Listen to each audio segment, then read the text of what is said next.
పునీత అంతోని వారి యొక్క అంత్యక్రియలు మంగళవారం రోజున జరిగాయి. ఆయన మరణించిన తర్వాత అంతోని వారిని ప్రార్థన చేయడం వల్ల మొట్టమొదటి అద్భుతం మంగళవారం రోజునే జరిగింది.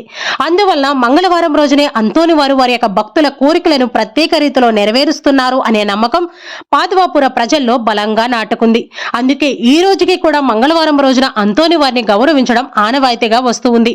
అంతోని వారి యొక్క జీవిత చరిత్రను రాసినటువంటి జాన్ పేక్ హోమ్ గారు అంతోని వారి యొక్క అంత్యక్రియల్లో జరిగినటువంటి అద్భుతాల గురించి ఒక పుస్తకాన్ని రాశారు.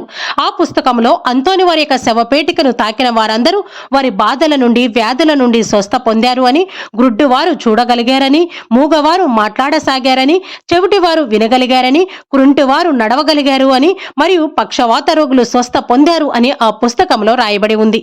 అందుకే ఆ రోజు నుండి ఈ రోజు వరకు కూడా ఫ్రాన్సిస్ వారి యొక్క మఠ దేవాలయంలో అంతోని వారిని ప్రత్యేకంగా భక్తి కలిగిన క్రైస్తవులందరూ కూడా మంగళవారం రోజున గౌరవిస్తూ ఉన్నారు.